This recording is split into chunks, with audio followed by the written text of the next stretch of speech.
Muy buenas tardes. Continuamos las actividades en torno al curso de prevención y control de las infecciones asociadas a atención en salud. En esta ocasión es nuestro primer encuentro. Permítame presentarme. Soy José Carlos García Piñeiro. Tengo el placer de compartir con ustedes en el desarrollo de este interesante tema.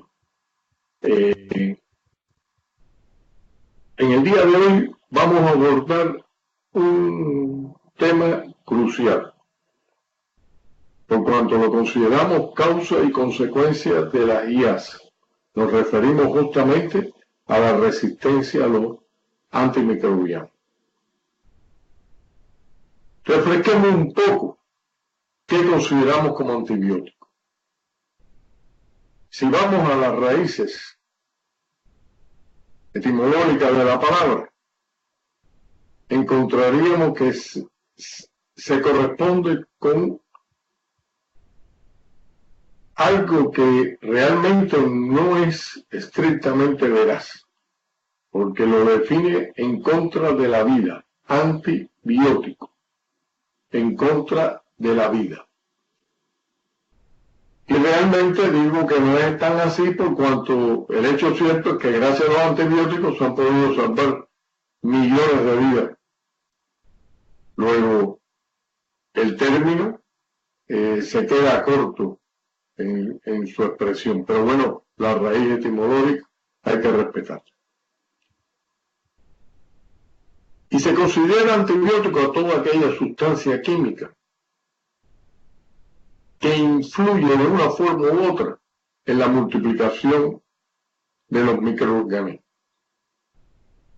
Por supuesto, aquellos que son sensibles a la acción del antimicrobiano en particular. Y de hecho, en particular, nos referimos a su accionar sobre la bacteria. Históricamente se dice que desde la antigua China, 2500 años antes, se utilizaba la soya que se dejaba fermentar y en la cual crecían determinados hongos y bacterias. Los egipcios y griegos también lo reportan a punto de partida del uso de plantas. Y no es hasta los resultados espectaculares de Pasteur y Koch en 1877 que se puede hablar de que comenzó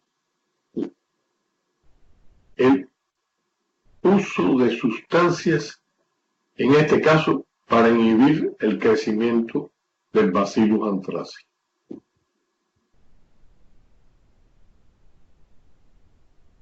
Y esto nos ha permitido llegar a nuestros tiempos con una historia más reciente. Ehrlich, que se empeñó en encontrar, y lo logró, compuestos químicos que, sobre la base de su composición de metales pesados, pues inhibieran la multiplicación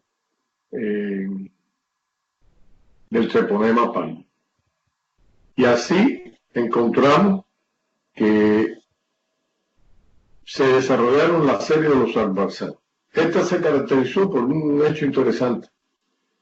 Lo voy enumerando uno tras otro, y así el primero fue el Salvarsan 606, no quedó satisfecho con los resultados, siguió avanzando y no es hasta el Neo-Salvarsan, que ocupaba la posición 914, que comenzó a ser utilizado con mayores resultados. Los sulfamidados corresponden a Bomac, a la altura de los años 30. En tanto, la penicilina, si bien fue descubierta en el 1929, por Fleming, vale la anécdota como un hecho fortuito, por cuanto se fue de vacaciones, estaban eliminando las placas Tetris de cultivo, quedaron algunas que no fueron eliminadas, estaban arriba de una incubadora, y sencillamente cuando regresaron de las vacaciones se encontraron que había alrededor del crecimiento de algunas de las colonias un halo, una zona donde no crecían, y estas zonas se correspondían con la presencia de un hongo. Y así surgió, bueno, pues el descubrimiento de la penicilina, que no fue utilizado, todos sabemos, hasta la década del 40. Ya a la altura de 1960 se consideraba que había unos 500 compuestos con actividad antibiótica. Y en el 1994 la cifra se incrementaba hasta 11.000. Lo hecho cierto es que desde los años 1987 no se descubre una nueva clase de antibióticos. El desarrollo explosivo del uso de los antibióticos se corresponde con su aplicación masiva a partir de principios de 1940, o sea, principios de la década del 40 del siglo pasado. Y la explosión fue en el 45, 44, 45, que se corresponde justamente con su aplicación en las bajas que se producían durante la conflagración de la Segunda Guerra Mundial. A la altura de los 80 se producían en el orden de 100.000 toneladas de antibióticos anuales, y esto producía nada más y nada menos que 1.000 millones de dólares. Pero a la altura del 2016 se había incrementado la cifra y estamos hablando de 20.000 millones de dólares. Es decir, el uso de los antibióticos tuvo un crecimiento exponencial y un mercado que se correspondía con el incremento de su aplicación en la práctica clínica. En esta diapositiva les presentamos el momento que se introducen los antibióticos y el momento en que aparece la resistencia. Fíjense que según avanza el tiempo, el momento de introducción, como es el caso del levofloxacin, 1996 aparece la resistencia. Hay otros, y vale la pena resaltarlo, que con anterioridad, como es el caso de la vancomicina, en 1972 y apareció la resistencia en 1988. ¿Qué significa esto? Esto tiene la trascendencia que vamos a explorar a profundidad con posterioridad, de que la entrada al mercado de un nuevo antibiótico prácticamente conlleva que se hayan desarrollado sus mecanismos de resistencia. Esto está en correspondencia, que no, con los mecanismos de acción de los propios antibióticos. Veíamos con anterioridad que por concepto antimicrobiano conduce a la muerte de las células bacterianas. Y esto está en correspondencia con su mecanismo de acción. Y el mecanismo de acción está definido por los mecanismos bioquímicos y moleculares que definen cómo se inhiben o modifican los procesos de la célula bacteriana. Fundamentalmente los antibióticos van a interactuar con la pared celular, con la membrana, a nivel de los ácidos nucleicos o sobre los ribosomas. Permítanme aquí señalarles un elemento conceptual que define el accionar y la eficiencia, por lo tanto, de un antimicrobiano. Es la curva que, en función del tiempo, con relación al número de microorganismos viables, conocemos como curva de crecimiento bacteriano. Así encontramos una primera fase cuando se inicia el cultivo, que es la que se denomina fase de adaptación. Las herramientas bioquímicas se van engarzando, la biosíntesis de enzimas comienza a incrementarse hasta dar lugar a la fase exponencial. En esta fase exponencial contamos ya con herramientas bioquímicas lo suficientemente eficientes como para dar lugar a garantizar los requerimientos energéticos de las células bacterianas y permitir su multiplicación. Es lo que denominamos fase exponencial, justamente porque el rate, la relación de velocidad de multiplicación es de naturaleza exponencial. Llegamos a la denominada fase estacionaria, que como ustedes ven hace un segmento que es un steady state, es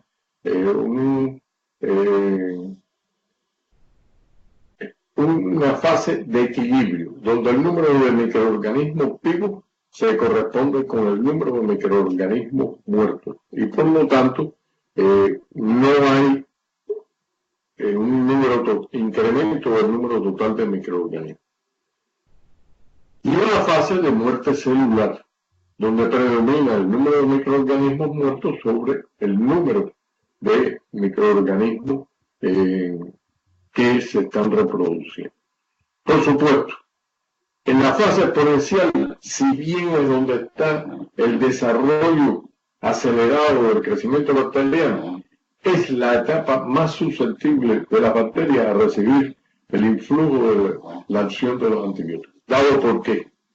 Porque la pared celular es más fina, por lo tanto más permeable, porque las células se están multiplicando y cualquier incidencia de un antimicrobiano pues va a tener mucho más efecto que si se encuentra ya establecida en la fase estacionaria. Luego, el punto de elección para aplicar es el inicio, para aplicar un antimicrobiano es el inicio de la etapa infectiva donde está desarrollándose de forma acelerada la multiplicación bacteriana. Aquí les tengo un cuadro resumen de los diferentes antibióticos y su sitio de acción. Así tenemos que aquellos que interactúan a nivel de la síntesis de pared celular, como son cecerina, vancomicina, bacitracina, las penicilinas, que ancestralmente han sido de forma icónica el exponente de este grupo. Aquellos que van a interactuar en el metabolismo del ácido fólico, es decir, a punto de partida del PAVA, todos recordamos que se forma el dehidrofólico para dar lugar al tetrahidrofólico, imprescindible para la biosíntesis de ácidos nucleicos. Y esto nos explica el mecanismo de acción de la sulfamidado y del trimetoprim. En el caso de la membrana, encontramos fundamentalmente aquellos derivados de larga cadena de aminoácidos, residuos de aminoácidos, como es el caso de la polimencina. A nivel de la biosíntesis de proteínas, fundamentalmente en su interacción con ribosoma, encontramos la plumicina, las tetraciclinas, la gentamicina, canamicina y nitrofurantoína. Ahora bien, si vamos a buscar desacopladores de la copia de RNA mensajero, el exponente máximo son las rifampicinas de tanta eficiencia en contra de Mycobacterium tuberculosis, Mycobacterium leprae. Está apareciendo mecanismos de resistencia a esto. Y por último tenemos aquellos que van a estar interactuando con la DNA girasa, en particular el adrenalídico, que es el exponente clásico de esta familia de antibióticos. Tomemos el ejemplo de la penicilina, que está basado en la estructura beta-lactámica, que es, por demás, la susceptible a la beta-lactamasa, que es el mecanismo de resistencia que tienen la mayoría de las bacterias para contrarrestar la acción de la penicilina. Es decir, la existencia de esta enzima beta-lactamasa es la que va a permitir que un microorganismo desarrolle resistencia. El gen de la beta-lactamasa se convierte en un blanco. O, como en algún momento hizo nuestro grupo, buscar modificar la estructura beta-lactámica y dar lugar a un anillo voluminoso que por impedimento estérico impedía que la acción de la beta-lactamasa. Y para eso escogimos, para evaluar su acción, escogimos un microorganismo, la familia de las nocardias, en este caso probamos con nocardia esteroide, y le presentamos una microfotografía, es decir, la microscopía electrónica, donde se evidencia la estructura normal, la formación del septum, la pared y sistema de membrana, el citoplasma. Y veamos cómo actuó este nuevo antibiótico que estábamos evaluando en aquel momento. Fíjense cómo se modifica el citoplasma. Va apareciendo un sistema curvado. ¿Cómo explicar esto? Bueno, en aquel momento tuvimos la dicha, diría yo, de encontrar en la fase exponencial esta imagen que nos refleja cómo la ruptura de la pared permitía la salida del material citoplasmático, al punto de que da lugar a los residuos de pared y membrana, la salida de todo el material citoplasmático y la formación de esto que denominamos células fantasma, por cuanto única y exclusivamente lo que queda es el residuo de la célula y nos evidencia la alta eficiencia de este producto. En igualdad de circunstancias, aquí microfotografía de cultivos normales, sin tratamiento, donde se ve el septum. Aquí se ve células tratadas donde se modifica el septum de forma importante, y aquí encontramos el sistema de membrana, como es clásico de la formación de los mesosomas, y aquí encontramos el borramiento después del tratamiento con el nuevo antimicrobiano, cómo se modificaba el sistema de membrana como consecuencia de la interacción con él. Ahora bien, acerquémonos a el impacto de la resistencia en determinadas entidades, como son las infecciones respiratorias agudas, las enfermedades diarreicas, el sarampión, el SIDA, el paludismo y la tuberculosis, que representan de conjunto más del 85% del total de mortalidad. Algunos, increíblemente, como es el caso del sarampión, que es posible su prevención por la aplicación de las vacunas, mas sin embargo hay toda una corriente, un resurgimiento, incluso en países altamente desarrollados, como son los Estados Unidos de América, donde hay un resurgimiento del sarampión dado fundamentalmente por la reticencia familiar al uso de las vacunas. Digno de respeto esa posición, pero que puede conspirar contra la salud individual y colectiva.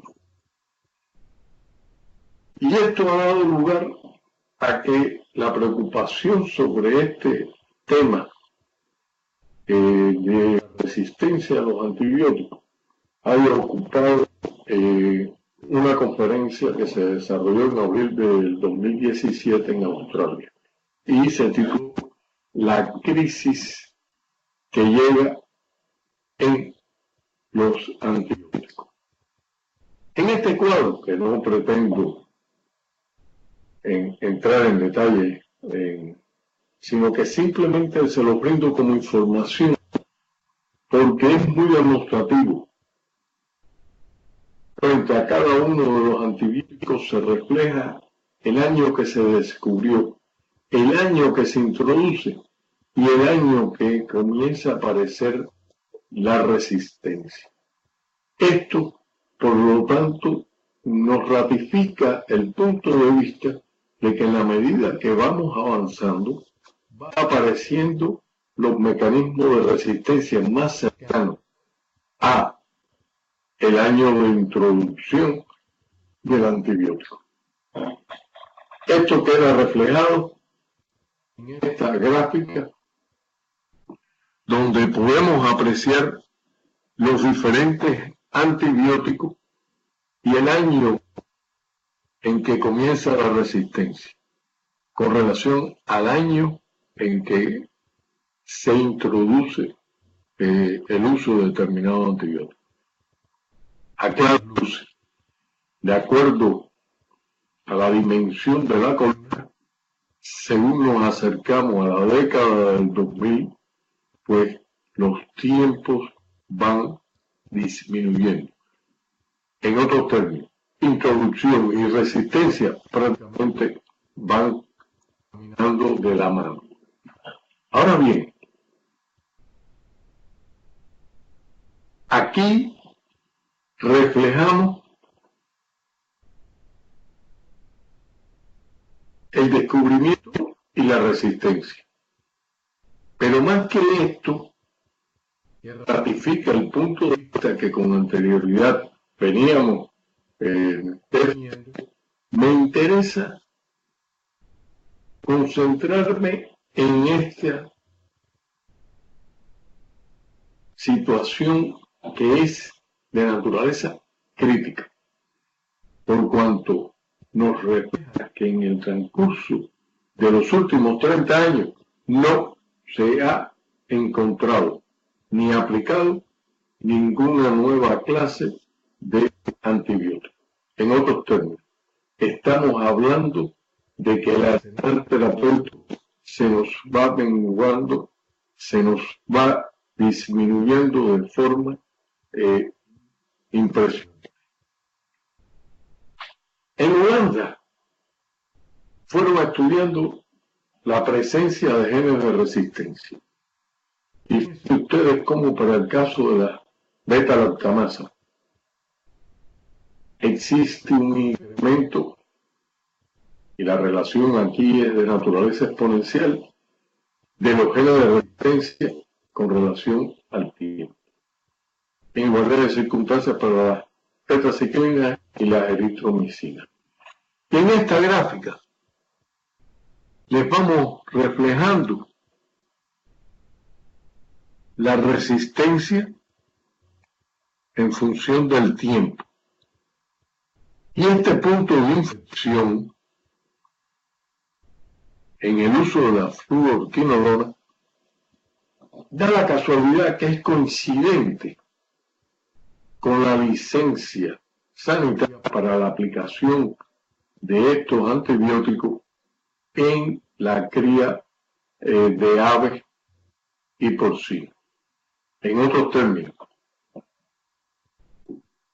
resistencia se corresponde con la posibilidad cierta de que encontremos, al utilizarse masivamente en la cría animal, pues sencillamente las posibilidades de incremento de resistencia están dadas. Y aquí les traemos este gráfico que refleja la cantidad de antimicrobianos que se utilizan en la cría del ganado porcina o avícola y su relación con el uso de antibióticos. El 66% de la producción total global de antibióticos está destinado a la alimentación y esto significa un incremento de un 23% con relación a los años 90. La OMS se ha sacado este interesante gráfico que de forma de lograr llegar como divulgación a personas no versadas en la temática. Y lo traigo porque me parece que es una herramienta que a la hora de divulgar este tema puede ser perfectamente utilizado. Es decir, el uso de antibióticos por ganado vacuno, porcino o avícola da lugar a que se elimine la flora normal y solamente quede la flora resistente. Esta flora resistente, por múltiples vías, las más de las veces, porque no existe una adecuada manipulación de productos alimentarios, pues sencillamente, el ciclo biológico normal, pues sencillamente conduce a que llegue a los seres humanos única y exclusivamente la flora resistente. Y esto da lugar a la posibilidad cierta de que existen algunas infecciones en el medio ambiente o en las instituciones sanitarias que se incrementan como consecuencia de estar en contacto con estos microorganismos resistentes. Y es que la resistencia a los antimicrobianos es incuestionablemente una espada que tenemos como la espada de Damocles pendiente de cobrar su víctima. Habitualmente las infecciones causadas por microorganismos resistentes no responden al tratamiento ordinario. El mejor ejemplo exponente de esto, lamentablemente, lo tenemos con el estafilococo aureus resistente a la metricina. Esto, por lo tanto, conduce a una reducción de la eficacia del tratamiento, se prolonga la enfermedad y se incrementa el riesgo de función. Ahora bien, la aparición de la cepa resistente es un fenómeno natural. O sea, en la misma medida que se va desarrollando el contacto como consecuencia de la aplicación de los antibióticos, pues sencillamente van apareciendo la resistencia, que se acentúa y acelera por el uso indebido. Y soy un ferviente defensor de que el uso de los antimicrobianos es un resultado fantástico de la ciencia, pero bien utilizado. No eliminar, y en eso creo que todos estamos de acuerdo, las posibilidades del rico arsenal terapéutico en aras de contribuir a la salud de la población. Y esto está dado por el mal uso de los antibióticos y las malas condiciones sanitarias y de manipulación de los alimentos. Ahora, la resistencia a los antimicrobianos está dando lugar a que un número cada día creciente de enfermedades no tengamos posibilidad alguna de tratar. Y por lo tanto es una amenaza creciente para la salud pública que reclama urgentes medidas. Pero más aún, es un problema global.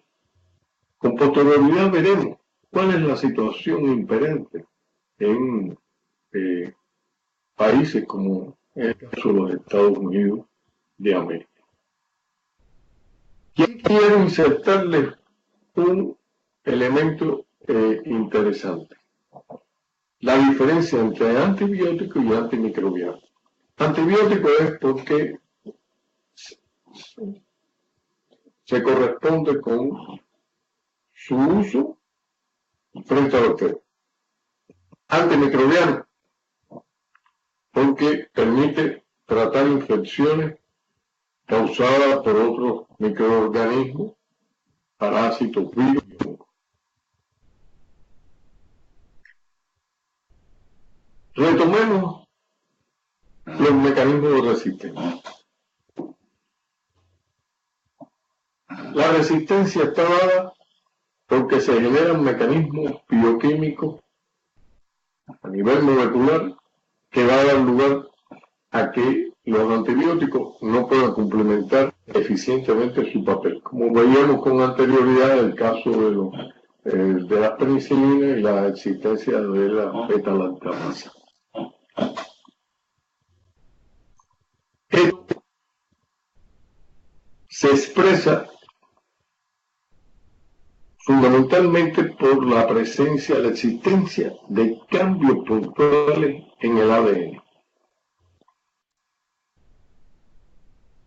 Fundamentalmente generando la mutación. Aquí tenemos el ADN celular de la bacteria y aquí el ADN extracromosomal, lo que conocemos como plásmido. Pero en muchas ocasiones estos plásmidos son los vectores de la resistencia y se les denomina plásmidos de resistencia. Estos plásmidos de resistencia han adquirido la información de otras bacterias y esto es lo que permite rápidamente, por cuanto no integra la estructura abigarrada y compleja del ADN de la célula, es lo que permite la rápida difusión de los plásmidos, troposones y los denominados inhibidores. Ahora bien, estas alteraciones bioquímicas dan lugar a cambios en el sitio de acción del antimicrobiano. La producción de enzimas que modifican la estructura del antimicrobiano, por lo tanto, impiden su acción o bloquean la captación del antimicrobiano, modificando fundamentalmente las barreras de permeabilidad. Los cambios en el ADN cromosomal pueden ser al azar o mediante la influencia de agentes físicos o químicos. La velocidad de aparición de las cepas con mutaciones ocurre a una velocidad impresionante. En otros términos, la velocidad de propagación de la resistencia supera las posibilidades de accionar con los medios con que contamos en el momento actual. Esto va a dar lugar a que analicemos algunas de las causas de la resistencia. En primer lugar, una descripción incorrecta. Después retomaremos esto por cuanto un número importante de pacientes que reciben el tratamiento con antibióticos realmente no lo necesitan. El hecho de que en los tiempos que corren hay enfermedades que generan condiciones favorables para el desarrollo, como por ejemplo la tuberculosis y el SIDA. La posibilidad de adquirir antimicrobianos de forma genérica, de fácil acceso a la población, que contribuye a la automedicación. El no cumplimiento estricto de las indicaciones médicas. ¿Quién no ha tenido un paciente que ha decidido eliminar el tratamiento con el antimicrobiano a los 2 o 3 días, por cuanto ya no tengo fiebre, ya no hay fiebre, ya elimina el antimicrobiano? Y esto, por lo tanto, lo único que contribuye a que se incremente la resistencia. Y un elemento crítico que es esencial en el contexto en el que estamos analizando el problema, me refiero a las infecciones adquiridas en la atención de salud, que es el contacto de las bacterias con el ambiente hospitalario. Es decir, las instituciones médicas se convierten en incubadoras de resistencia. La resistencia microbiana aparecía en un 10 o un 15% en la década de los 90. En la actualidad estamos hablando del 60% de los. Y esto da lugar a incrementos impresionantes en los costos en la atención sanitaria. Obliga a hacer uso de antibióticos de nueva generación que habitualmente son más costosos. Incrementa la estadía hospitalaria, incrementa las defunciones, da lugar a mayor gasto personal, social y por supuesto institucional en el uso de nuevos productos y conspira con el desarrollo de las nuevas tecnologías en la práctica médica, como es el caso, por ejemplo, de los trasplantes de órganos. La OMS ha llamado la atención sobre determinados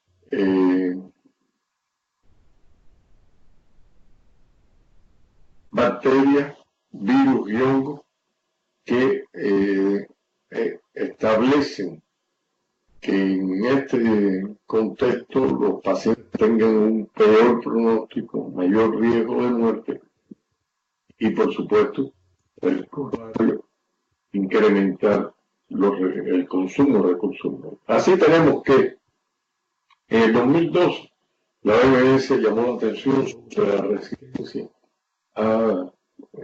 por parte de la cepa del VIH. Y esto conduce a que sea necesario aplicar medicamentos mucho más caros. En 10 países se ha comprobado que las cefalosporinas de tercera generación no están actuando contra la Neisseria gonorrea. ¿Qué significa esto? Bueno, que dentro de algunos años, si no se toman medidas urgentes y el desarrollo de nuevos antimicrobianos, pues sencillamente no podremos tratar los casos afectados por gonorrea. Algo similar ocurre con la gripe, sobre todo la gripe aviar procedente de China, que sencillamente demostró resistencia a los antivíticos que convencionalmente se han utilizado. ¿Qué significa esto?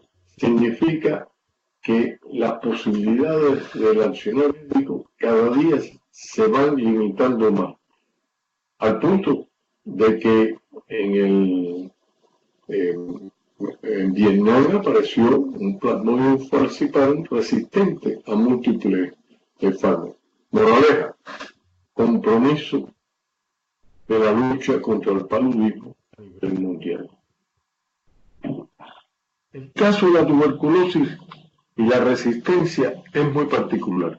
Fíjense ustedes que en blanco o rayado aparecen los países en los cuales hay poco dato o no dato sobre la aparición de la resistencia a la tuberculosis. Y si vemos África, India y Brasil, más Indonesia, estamos hablando de que más de la tercera parte de la población mundial se encuentra concentrada en esta zona. Esto significa que no sabemos qué está sucediendo con relación a la resistencia a la micobacteria tuberculosa en una parte importante de la población mundial. El caso de la carbapenemasa y la resistencia a las enterobacterias ocupa la atención a nivel mundial.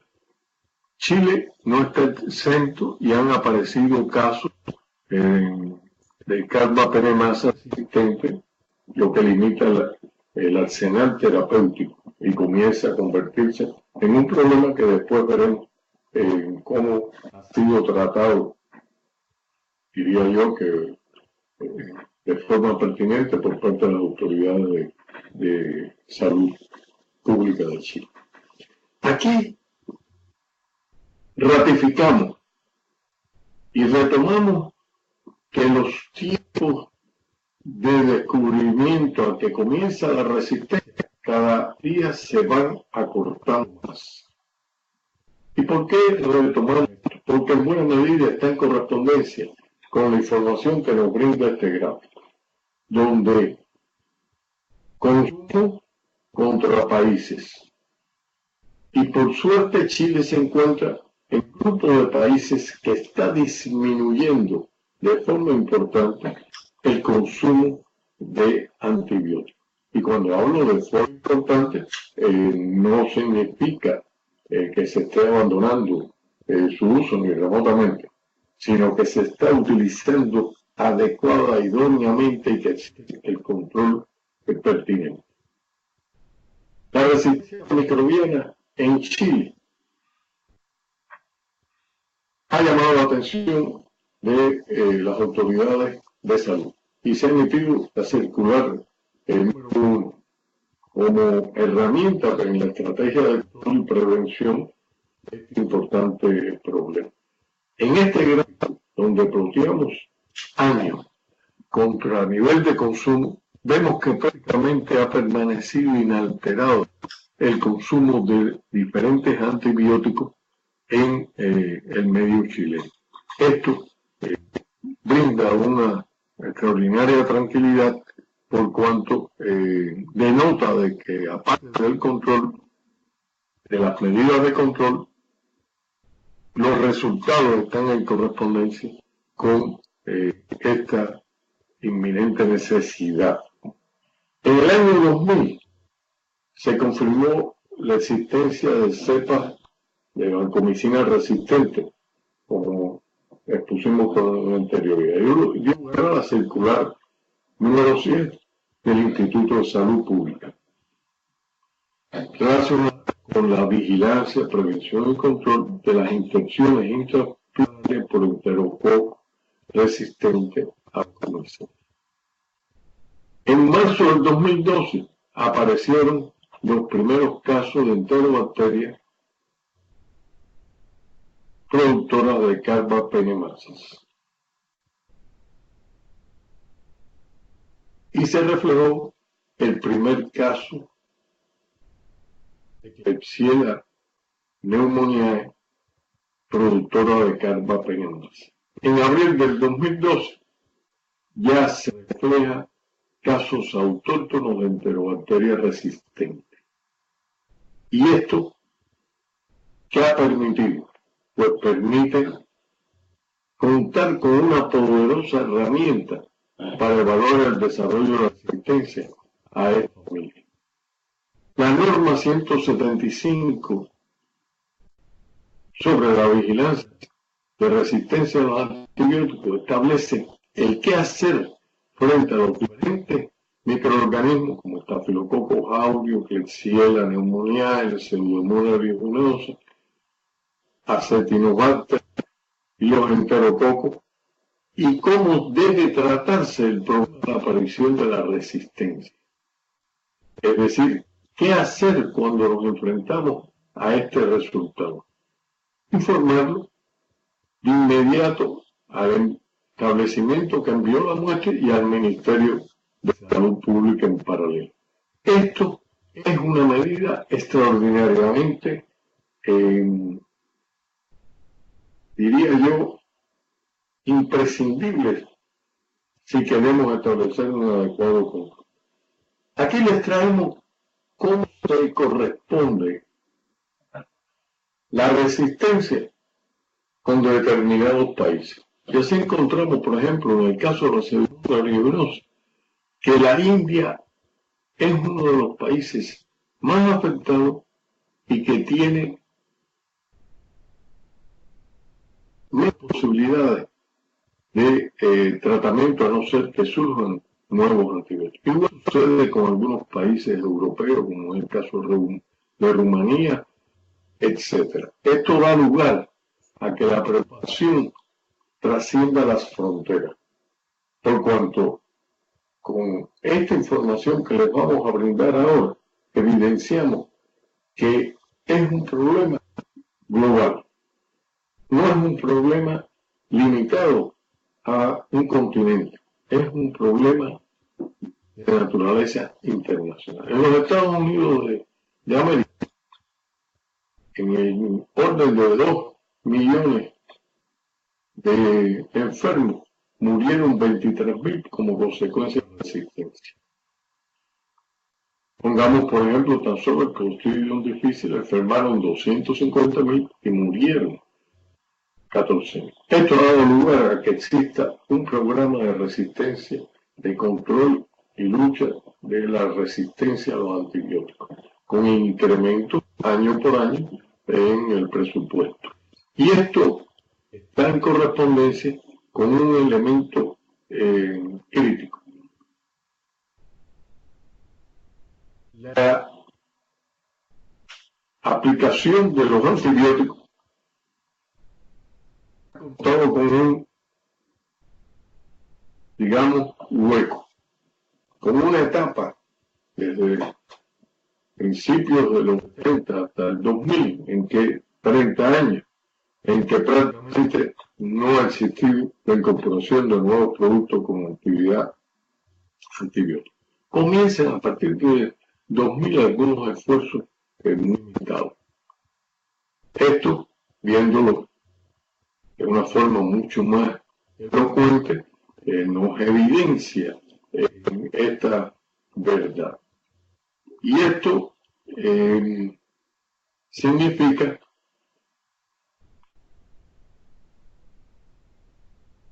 que en los últimos años no se han registrado, a partir de 1924, no se ha registrado ninguna nueva clase de antibióticos. Esta fue la época de oro, la denominada época de oro de los antibióticos, la década del 40-50 y los primeros años de la década del 60. Es decir, la ausencia de nuevos productos con actividad antimicrobiana significa que las posibilidades de resistencia se han incrementado en paralelo. Fíjense ustedes que entre el 80 y el 84 se aprobaron 19 nuevos productos con actividad antimicrobiana. Entre el 2000 y el 2014, es decir, estamos hablando de 14 años, 3 veces y algo, el tiempo transcurrido donde se registraron 19 nuevos antibióticos y aquí solamente se han registrado en el orden de 13. En 30 años, ahora es que aparece un nuevo antibiótico, la tioxantina, que es eficaz contra una amplia gama de bacterias. Y esto se desarrolló mediante un sistema muy interesante que permite el estudio de bacterias del suelo o del agua de mar, por cuanto de estas solo el 1% de estas bacterias del suelo de agua de mar han sido estudiadas.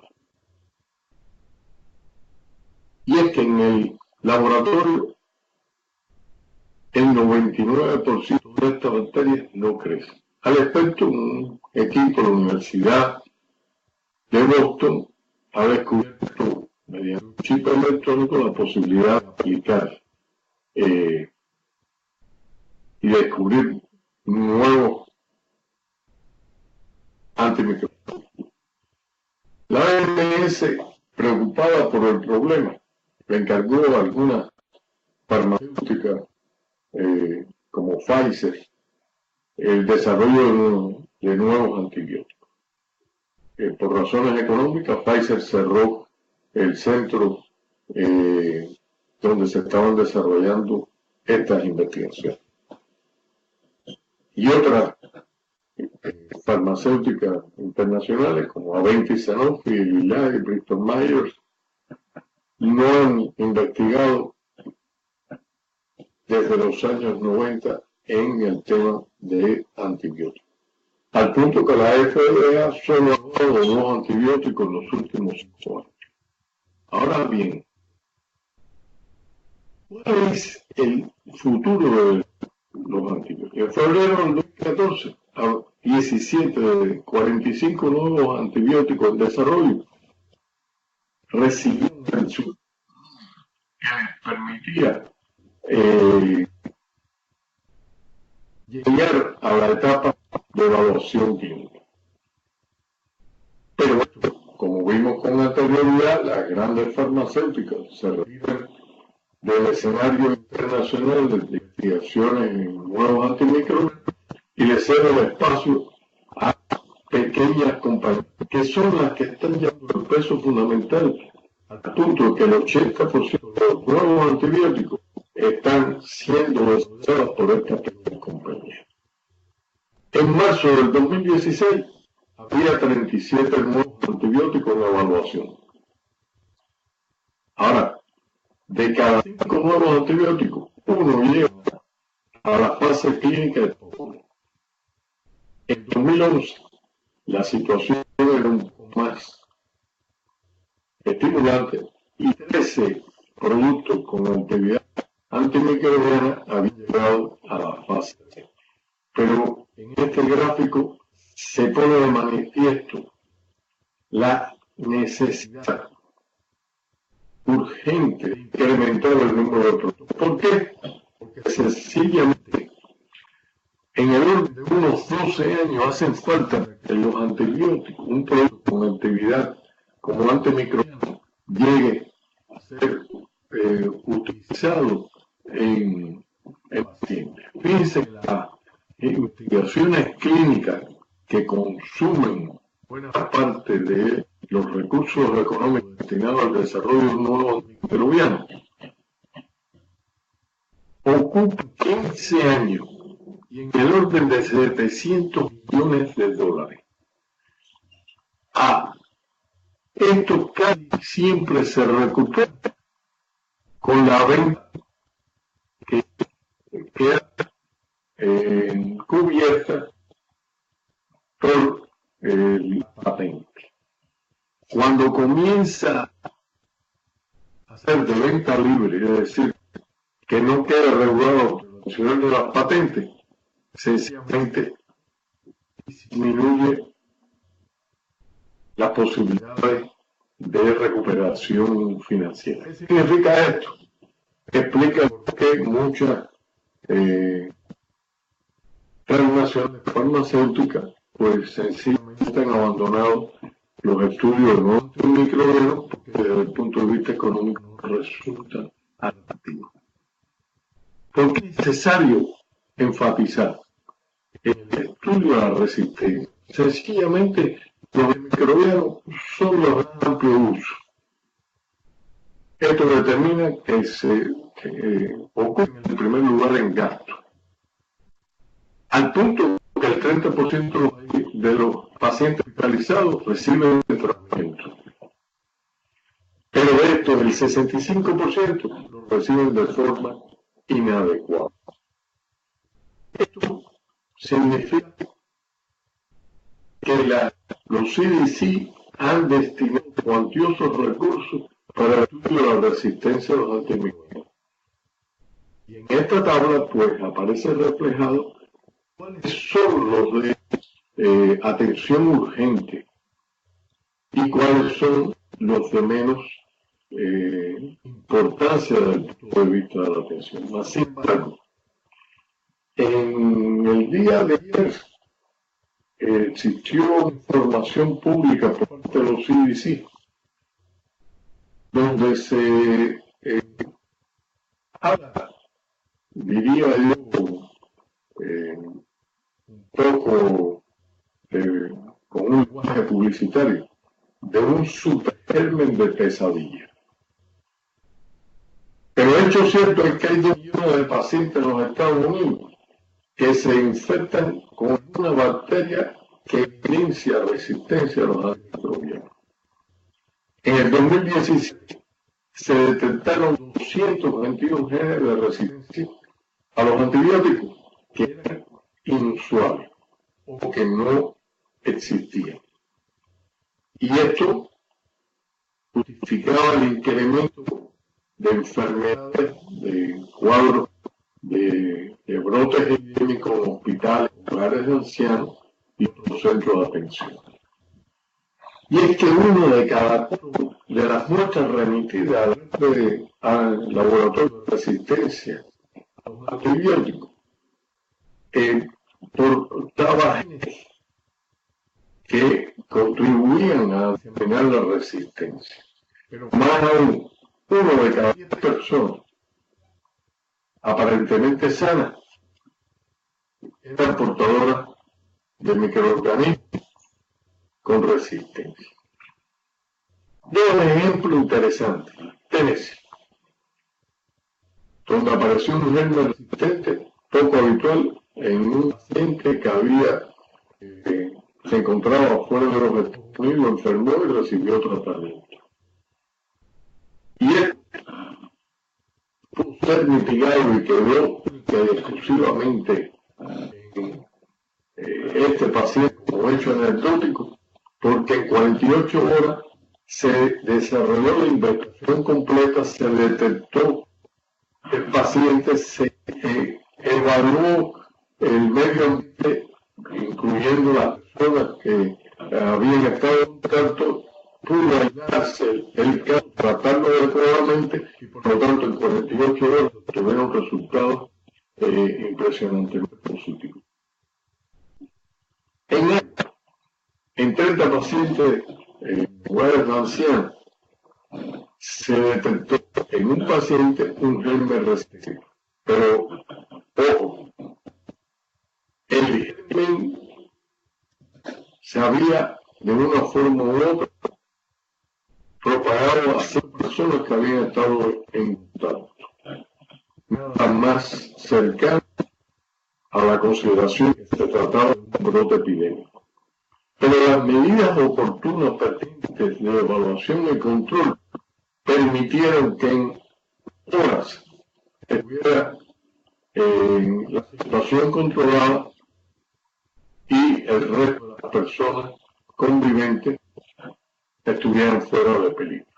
Esto significa, por lo tanto, que el accionar nuestro se convierte en un hecho crucial, esencial, si queremos evitar el desarrollo de nuevas infecciones y el establecimiento de la resistencia como un factor prácticamente endémico.